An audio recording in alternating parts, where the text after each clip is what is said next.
So just an update. As of 5 minutes ago and 6 hours before the publishing schedule, we recently found out that not only Ted Cruz dropped out of the presidential race, but also John Kasich, making our summary of who are the presidential candidates on the Republican field somewhat out of date. But I think it's important to know who these candidates were and what they thought. So here's to it. Welcome to the 5th episode of Dialogika. I'm Stephanie. And I'm Swedian. And this week we're going to talk about the US elections. In particular, we're going to give you a brief rundown on who the candidates are, what they believe in, and how they differ or not from each other. As non-Americans who don't have a vote, our particular interests in our discussion will be around their stances regarding foreign policy. And we're also just going to shortly talk about how the US presidential elections differs than the Indonesian presidential elections, and just go into that detail because we're political nerds who studied politics in university.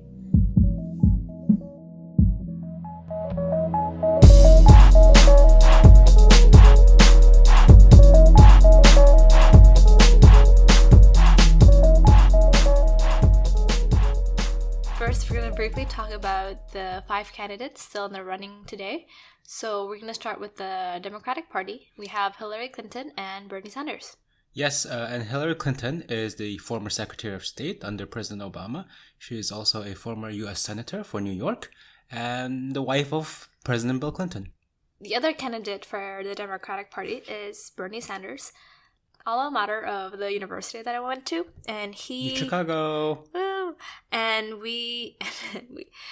he has been a Vermont senator for more than 25 years, and he's best known for #FeelTheBurn. And he's technically an independent, but for this race, he's running under the Democratic ticket. Yep, he's most known to become a democratic socialist. So the idea that he wants universal health care and free education is very much his thing. Mm-hmm. On the Republican side, we have the good old Donald Trump. Donald J. Trump. Yes. Not good. By good, we mean terrible and bad and gross. A lot of grossness. He's not a politician. He's a quote-unquote businessman. Also, reality TV star, just like the Kardashians. Yes, he's famous for The Apprentice. And the word, you're fired. Mm-hmm. He's also known to be really rich, even though I think he estimated his brand to be like several $100 million worth. And actually, he inherited a lot of money from his dad. Mm-hmm. And if he just put his inheritance in an S&P 500, he would be wealthier than he is now. So yeah. Ted Cruz. Ted Cruz is a senator from Texas.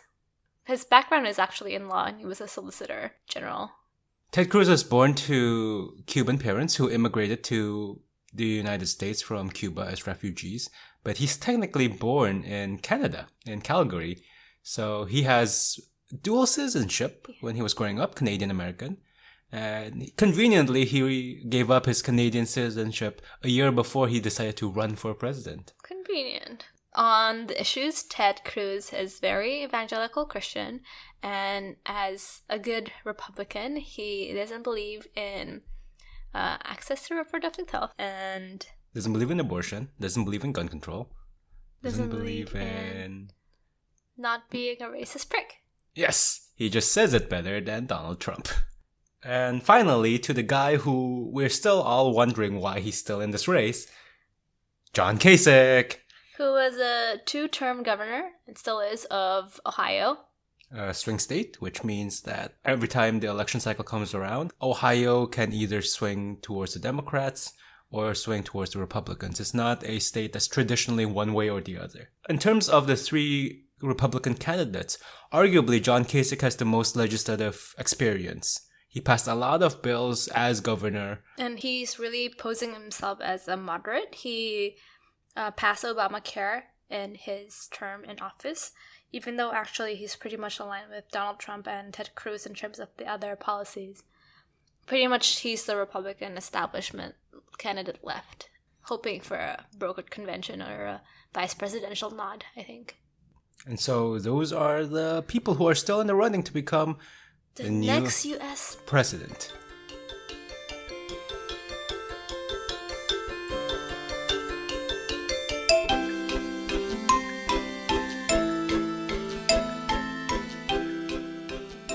Yeah, so just a little bit of information on the differences between the Democrats and the Republicans for those who are not that familiar with the topic. So Republicans generally believe in smaller government in their aspect of business.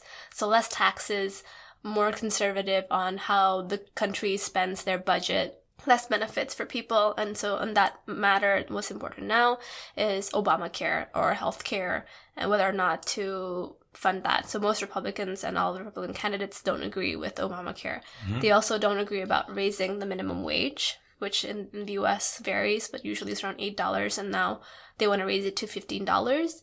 Besides that, they're usually more conservative on the issues in their religious and moral sense. So most Republicans usually identify themselves as being Christians, and they don't believe in abortion, and they don't believe in gay marriage as a right that people should have. On the other hand, Democrats are, obviously they lean to the left on a lot of issues. A bulk of their interest is towards providing social welfare as well as economic welfare to their citizens. They are supportive of raising the minimum wage for the most part, as well as they're proponents of Obamacare, providing healthcare for everyone, regardless of your socioeconomic status. They're more liberal in general, and so they're more progressive in general, and they believe in gun control and background checks before you buy guns. Yeah, so I guess we can also talk about their foreign policy on that note, right? Yes. Donald Trump's, so he promises to make America strong by making America trade more and win more in the marketplace. Essentially make America the richest country in the world, and therefore, ergo, the most powerful in his mind. Yeah, he actually doesn't really believe in necessarily intervening for moral or humanitarian purposes. So in that sense, depending on how you view America's intervention, that can be a positive or a negative thing. Yeah. But I think essentially the only thing he wants to especially do is like carpet bomb the hell out of the Middle East.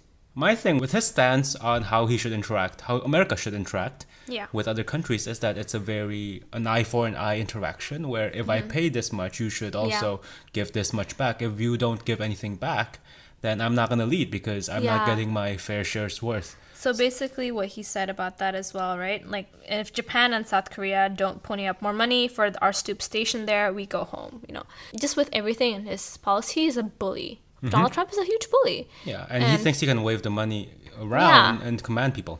And like, make it rain. For example, I was doing the make it rain motion in person. But for example, having Mexico build the wall, he's like, how are you going to do that? It costs so much money. Yeah. Also, like, how would you be ever able to ask another sovereign nation to build up something on your behalf? So basically, his thing is like, we're going to stop remittance payments. Yeah. So remittance payment is basically the money from, in this case, Mexican workers working in the U.S. They send their money back to their family in Mexico through, Western Union, through banks, and through physical form. So that's people's personal private money that he's threatening to stop the flow of, right? Yeah. You can't do that logistically, constitutionally, legally, and all these other practically as well, right? So. And what's also interesting is that many people have tried to ask him to clarify the numbers that would back up his policies and his ideas, and he can't really back them up. So that's the crazy thing. He seems to say these things that when you really dig deeper, there's nothing to ground them. Yeah. Along the same lines of the fact that he wants to deal with the world as if it's a whole big financial market. What's scary about Trump is that instead of seeing America's position as somebody who can leverage the situation against Russia, against Vladimir Putin, he thinks of him as a potentially great ally because he also doesn't care about he's pragmatic, right? People. So basically, there was a thing, so they asked which G20 country leaders besides the U.S., who do you want to be as president? And nobody said anybody from the Republican side. Everyone's either Hills or Burns. Exactly. And so that's interesting, right, to hear it from other leaders who have no say in this, but they don't want to interact with any of the Republicans, let's be honest. Ted Cruz. He's in terms of getting things done militaristically, is the most scary of the options. Why? Because he actually thinks that America's military power would get everything done. Yeah, he really wants to, get out there and have America become the world's number one superpower, even if at the risk of just doing it all alone, right? He's just like, he's sort of like a cowboy. He's just like, I don't care about NATO. I don't care about the UN. I don't care about any progress we've made with Iran and with other countries. I'm just going to tear it all up because we need to show America's force again in the world. Yeah. Similar like Donald Trump, he thinks that the only way to defeat ISIS, Islamic State, is basically just like carpet bombing the whole place. And you cannot do that without any, without any coherent logic behind it. You can't just say these kind of things. Yeah.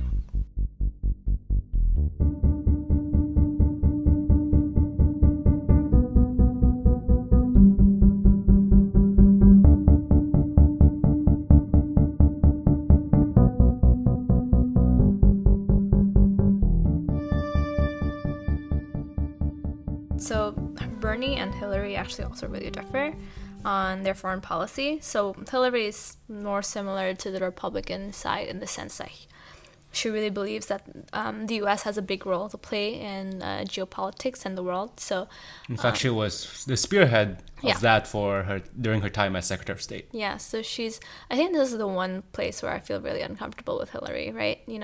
So she, as a Secretary of State, really pushed for the U.S. intervention in Libya, just really, trying to get the U.S. to topple the leadership there and really support the rebels there. I don't really have necessarily a problem with intervention.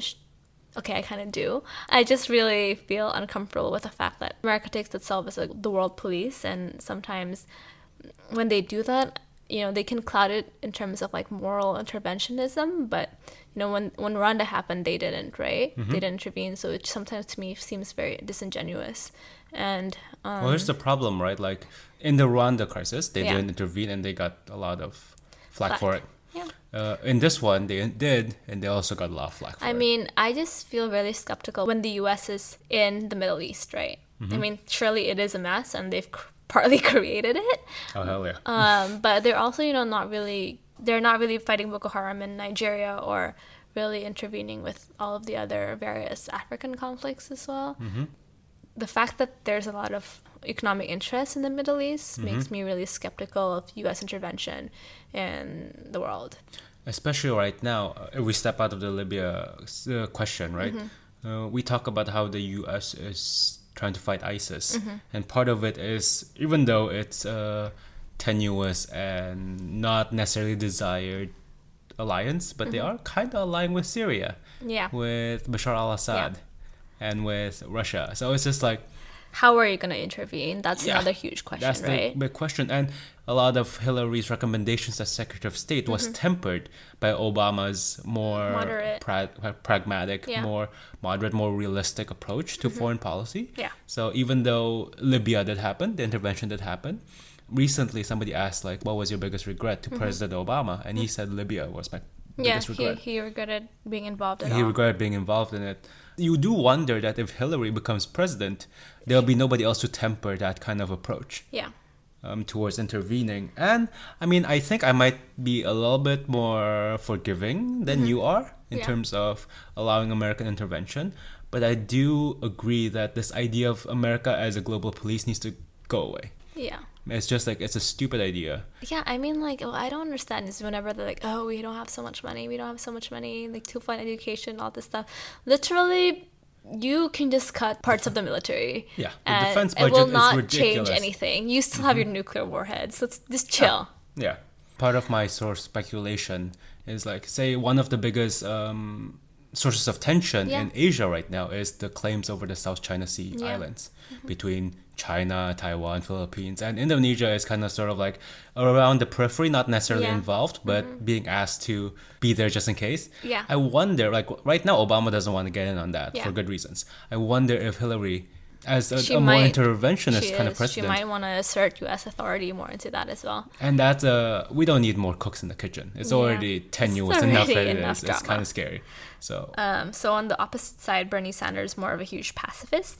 He wants the U.S. to focus on, free college education, more extended, like, universal health care, and just basically have U.S. taxpayer dollars for the U.S. His model is almost like Scandinavian model of socialism, where you work on benefiting your own citizens first, and you care less about your position in the global game. Yeah. And in Bernie in particular, right, whenever anybody tries to press him about foreign policy, he usually spins it back to domestic policy, because that's genuinely, I think, is his approach. It's like, we don't need to worry about foreign policy so much. We need to get our stuff our together. home issues better together. Yeah. So if you see all of these things, right, you see that Bernie on one side is It's more similar to Donald Trump in this, no? Kind of? well, no, because Donald Trump, I think, is He still wants to be he's off involved. on his own world. But I think in terms of spectrum of how involved you want to be Yeah. for America to be in the global game, Bernie is on the let's not get involved at all. We've got Ted Cruz, who wants to be involved in everything, in every way, in his way, and we've got Woohoo, Hillary, cowboying. who's in the middle, right? Probably a little bit more towards getting more involved, but Yeah. not necessarily as much as Ted Cruz wants. And then you've got Donald Trump, who's over on the I don't really understand what he wants and what he's going to do. I feel he's going to be a very reactionary president, right? Sometimes I also feel like, oh great, he's gonna interact with the G20 leaders like it's an episode of The Apprentice. Oh my Like, gosh. guys, pitch to me your ideas, and then I'll tell you if we're good or not. That's totally gonna be how he He's does going to it. be like talking to Jokowi, be like, you're fired. Exactly, and then Joko will be We're like, like, what? what?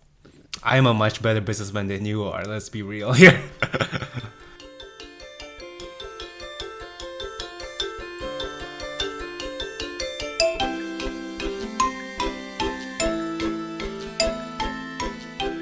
But yeah, so how the US elections work. Sweden, as someone who works for the Democratic Party, do you want to take a stab at this? All right, to begin with, right, the U.S. have 50 states, and each state has the Democratic Party and the Republican Party that's local to that state. And each of them are going to have an election for the citizens of that state to choose their candidate. What's interesting during the primary system is that the final vote for each state is translated into the number of delegates that are legally obligated to vote for that candidate come the national conventions in the summer, where the parties ultimately decide who the party's nominated candidate will be. There's closed primaries, there's open primaries. In terms of open and closed primaries, what that means is that in an open primary, anybody can vote in these primaries. You don't have to be a registered Republican or a registered Democrat. That's when it's a closed primary, you have to be a registered member of that party in order to vote. So, and then in some primaries, it's a winner takes all kind of primary. So the winner of that state takes all of the delegates. So it doesn't matter if it's a very close election. Yeah. If you get just even 1% more or even one vote more, you get all of the delegates in that state. And the second place gets nothing. Yeah. In Indonesia, it's actually popular vote. It's a So- popular vote. So we directly vote for the president in Indonesia's case. However, that process, just to remind some of our listeners or introduce to our listeners, in the president election is decided based first on the parliamentary elections. In the parliamentary elections, we decide who's going to win DPR and MPR and how many percent these parties are allocated. So there's the parliamentary threshold, right? Just to get into parliament is 2.5%. And then to be able to nominate somebody for the presidency, you need to have at least 20%. And very few, if ever, any party has 20% of the parliament. So that's interesting, the need for coalitions to happen in parliament in order to be able to nominate the president and vice president. But I guess what's interesting here is the popular vote, I think, is a positive thing that, it's not based on some weird electoral college. It's a lot easier for people to understand. And the election process isn't that long as the U.S. presidential politics. And so you're not bogged down by constant coverage of elections to the point where, like, I don't even care anymore. I don't want to vote for anyone. Which is, I think, a lot of what's happening in the States right now. But I mean, one positive thing about, having a two-party system in the U.S., it's very clear where people stand on the issues, right? Whereas the coalition in Indonesian parliamentary politics is, I don't really know the essential differences between Prabowo's faction and Jokowi's faction in terms of policy, right? And where they stand on different issues. Because they're a product of coalitions, they can't really stand too ideologically towards one side. There's always the negotiation of power dynamics happening in government. Which is always everywhere. Yeah. In Indonesia's case, because we are a multi-party government, we see sort of these negotiations happening a lot more explicitly, or at least talked about a lot more explicitly than in the States, where there's only two big parties, and they're so concentrated on the ideological representation of their parties that they almost forget how to make a deal or how to compromise or how to cross the aisle to talk to the opposition in order to get a bill passed. Here, for better or for worse, people are trying to do that a little bit more. Whether it actually happens is a different question entirely, but at least the motivation to create compromise, to talk to people, exists a little bit more here, I feel. Or maybe that's just the naive, optimistic individual in me, tired of U.S. Congressional stupidity. I think for us, regardless of who becomes president, it really matters because you can say it's a very U.S.-centric thing and it's the American president, but since the U.S. is a global superpower and they do kind of an interventionist government, that we should, as an international community, talk and think about it as well.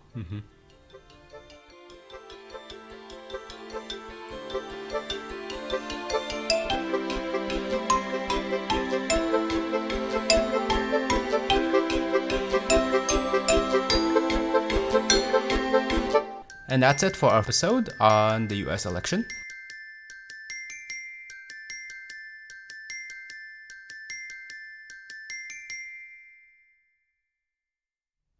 Thank you guys so much for listening. And credits as usual to Brooke for Free, Jazzart, and Ryan Little.